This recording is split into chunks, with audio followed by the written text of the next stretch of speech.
the Oregon Ducks here. I think Indiana is probably on track to win the national title this year.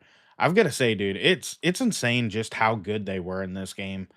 I came into it expecting them to win. I'm not going to sit here in front and think that, oh, they aren't going to win this game.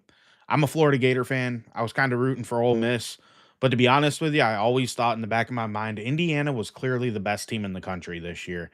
And it's really really hard to get used to saying and thinking that, because it's just not what you would naturally think. It's 56-15 right now, and the Ducks, they didn't stand a chance in this game. They made too many mistakes early. They just constantly seem to get in their own way, I guess is the best way to put it. And I haven't been live on this channel in a really long time. So if you're new here, you're back to the channel. I want to thank you guys for joining in. But Indiana was dominant. Indiana, I think, is going to win the national title. I think there's no question about that at this point in time. Absolutely incredible performance here by the Hoosiers. And I think Fernando Mendoza showed you really why he was the Heisman favorite. He just did everything right. Their grounded game was great. Their defense was incredible. Dante Moore looked like he was confused all day long. It's the second time now Dan Lanning hasn't had the finish to the season that he hoped, and that is something that I think they're going to have to examine and figure out what keeps going wrong in the playoffs. Because even though they did win and they advanced over Texas Tech and they beat JMU, as soon as they faced another tough big opponent, they kind of crapped the bed again, and they ended up getting blown out for 2 straight years. Something's gotta change in the Oregon program. I like the Ducks, I root for the Ducks, but the fact is they do have to figure that out. I don't think they're quite tough enough. I don't think their defense is quite tough enough when it gets to the big moments. Indiana and Kurt Signetti, though, I think they're a team of destiny this year. Miami's gonna have their hands full with them, but Miami showed you, I mean, they're a tough physical team, and it's gonna be a great matchup. It's not a matchup that I would have predicted coming into the year. It's not a matchup that I think anybody would have expected coming into the year, but I don't know. This is just kind of a live blind react here, and I figured Indiana would win, but I certainly never expected it to look like this. Everything went their way. The turnovers early for Oregon just kind of, made them ugly and fall behind, and they could never dig themselves out of the hole. And it just allowed Indiana to seize control of the game and hold on. And it seemed like, I mean, it just seemed like this game was over. Like, I almost went to bed. I put my daughter to bed, and I did miss a little bit of this game here. So I mean, it was what, it 20, just turned 28 nothing when I went and put her down for bedtime. And I came back out, and this game was all wrapped up. And wasn't going to jump on and talk about it, but I haven't been live on this channel in about 2 months. So I wanted to jump onto a live video and just also kind of reintroduce myself and get some content back out there. My plan is to get back into content making. I went from basically not having any way of making content. My computer died on me, and I didn't know what to do. I was finally able to get a setup that'll work here on my phone. So we're going to be recording on my phone. We'll do some live streams here or there. Not the best way, not my favorite way to do stuff, but I also want to keep creating content and get it back out there for y'all to watch. And that's really it for that portion. I was kind of waiting for the game to wrap up to jump in and just talk about it, but at this point in time, it's already over. Kurt Signetti, eh, incredible job he's done. The players he brought over from JMU just fit his system perfectly. They are absolutely phenomenal players, and I I'm trying to think of the words for it because this is just so unprecedented, and I didn't think Indiana was gonna be able to follow it up. When I did my preseason predictions, I thought they would fall back to earth a little bit, even though I liked Fernando Mendoza. Like, I thought he had some talent. I just didn't think Indiana was gonna be able to stay at the top of the game. But that was a little bit of the old mind thinking for me, and they've shown. This is a new world. The transfer portal, the ability to just build a roster. year in and year out without 5 stars is incredible. It's something that we really, really need to examine as fans of the sport. You know, you look at all these kids committing to high schools and bouncing and jumping around that are high commits looking for the highest payday. And I think you see Miami, they utilize the portal. You see Indiana, they utilize the portal, but they're not going out there chasing the biggest recruits in the world. They're going out there getting guys that they know will fit their system, getting guys they think they can develop and hold on to because they're giving them a chance to play. And Coach Signetti, I think is somebody that you need to examine. He does a really good job of allowing his guys to compete and actually get playing time. And he doesn't seem to care about like their star rating, their background, none of that. And I think that he's the guy that you got to model your build after. He is intense, he is tough, but he right now honestly might get my vote for the best football coach in college football nowadays because what he's done, what he's done, it's the turnaround. But man, it's also the fact that I, you just have to respect him being, I guess, open minded and willing to play the guys who are lower stars, utilize the portal, and just build it a different way than the traditional powers have done. And I think that it's been impressive. I will say that it's been very impressive what they've done. I don't know how that wasn't a face mask because I'm watching it here on Johnson. You know, he was going to the end zone, taking down about what 2 yard line, but doesn't matter. Game's already over. It's a wrap here. Minute 28 left. Oregon just trying to make it look a little bit more respectable, but dude, this was a butt whooping here from beginning to end. And Indiana's defense is incredible. I think D'Angelo Ponds at corner made himself some money today in the NFL eyes.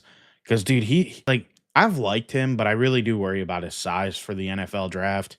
I don't remember his official measurements. I think he's like 5'10", 5'11", maybe. Um, I'd have to look it up, but he has some good tape and he played really well tonight, in my opinion. I really think that they showed just how good of a team they are, and I can't say enough good things about them. I didn't expect them to dominate like this tonight. I thought Oregon and Dante Moore would find a way to keep this close. I know the running back situation was a little precarious, but the fact is, that really wasn't the reason. It was Dante Moore making mistakes. It was just poor play at times from Oregon. It was Indiana just being incredible. Like, I don't know what the favorites are going to be. I'm sure Indiana will be favored heading into the national championship game. And just sitting here live after watching this game, watching the game last night, we'll do a video prior and I'll do my official prediction and we'll talk through, like each position group and why I think, who has the advantage and all that. But just my initial thoughts on the national championship game is I think Indiana's offensive line, dude, is incredible. And I think that they're going to be able to neutralize a lot of what Miami has for a strength on their D line. And I think I'm gonna have to go with Indiana to win the national championship. And I am a Gator fan. I mean, you might be able to tell this isn't a Gator shirt, but live in Gainesville area. And I know it's weird to say this, but I don't really consider Miami much of a rival. Like, I don't root for them, but I don't hate them because we don't play them. So, it was one of them situations right now for me where I'm like, I'm not hating on Miami. I'm not a hater, but I think Indiana's the better team at first glance. I think they have the advantage at quarterback. I do think Miami has the edge at running back, just like in a quick thought. I think at playmakers, I like Indiana's. I really like Malachi Tony, but I think Indiana probably has the advantage there. Like I like Surratt. I like what's his name? Um the other receiver. I can't think of his name right off the top of my head, and I don't know why. But and then Becker, I think, is a pretty good receiver as well. I think it's close at playmaker. That's something I'm going to have to really sit down and think about. But I think I'd probably go edge there to Indiana off the top of my head. The offensive line. That's a tough one. Miami's offensive line's really good. Um, but I think I'm gonna go with Indiana because man, they've kept Mendoza clean all year. And it's close though. Like a lot of this matchup looks close. D line wise, I think I like Miami's better. The linebackers, gotta go with Indiana. And then secondary, I almost think I like Miami's secondary a little bit more. They're hard hitting, they're really good players, but there's just I think Pons is a very, very good player for Indiana. That's a tough one. Once again, we'll go back to the tape and watch it and figure that out on, before I make my official final prediction prior to the national championship game. But I feel like the gap between Mendoza, even though Carson Beck's played really well, he deserves a ton of credit for this playoff run. I just think I don't know. I think Indiana might be a team of destiny. They are incredible. And I'm kind of rooting for him to be honest with you. Like this year's Final Four was awesome, knowing that there was Miami who's won a title, but it's been forever since they've done it. And then three brand new teams who could win a title. It was just one of them things that you don't get to see it very often. So I just fabulous. The way the 12 team playoff worked this year is exactly how you want it to work, minus the two group of five teams getting in. Like that little hiccup there in the first round, not great, but I think it really set up the rest of the way here for just what we all wanted when we switched to a 12-team playoff. It kind of took away the brand bias a little bit because you see a lot of brands still get in. Like I'm an SEC fan. I'm not going to sit here in front and I think you'll still see the SEC probably has more players drafted this year than anybody else, but that gap closed last year and I wouldn't be shocked if it closes again.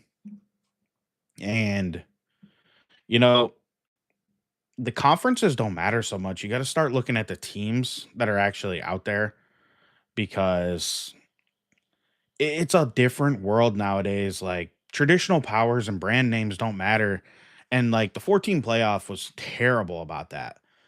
And, when we came to this format and the 12 team, there was a lot of people who hated it. It made the regular season not matter. The reality is, I actually fully disagree with that. And I think the playoffs don't make the regular season not matter. It just matters differently. And it also kind of takes away that, oh, you got a super easy schedule. You're going to automatically get the top four go undefeated. So they got to keep you in. And it makes you earn the actual national title. And I wish we'd have been doing this all along because I think there would have been different different champions in the last, you know, 10 years or however long we've been doing the playoff. A little more than 10 years now, I believe. I think we would have seen different national champions, though, had we been doing it this way all along because there were just teams that should have been in that didn't get in because, oh, they had a hiccup here or they came together a little bit later in the season. So I don't know. This was fun. The game sucked, honestly. Indiana dominated them, but the playoffs as a whole so far, I've really thoroughly enjoyed them, and I think it's a great addition to college football.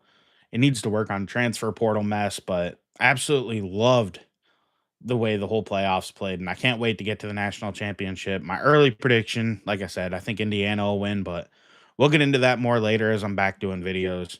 This is just a quick live. I wanted to kind of reintroduce myself, get something out there, and I want to thank everybody for watching. If you watch it after the fact, consider hitting the like button, consider subscribing, you know, getting back into it. Gonna try to get comfortable doing it again, and we'll see you. We're going to be in draft season. We'll be talking Fernando Mendoza. He'll be in draft. I really hope Dante Moore goes back to school. I think this game kind of cemented that he needs to, especially with Ty Simpson in the class, who I also think really could have used that other year. It just doesn't make sense to have Dante Moore come out as well. Like he would go early, but he needs to go back to school. He's not ready yet, and we'll talk about that whether he comes out or not later. But I want to thank you for watching. Please like and subscribe. If you guys are new here, like I said, I'll be back frequently. We took 2 months off because computer died, but thank you guys. I'm happy to be back. I'll catch you guys later.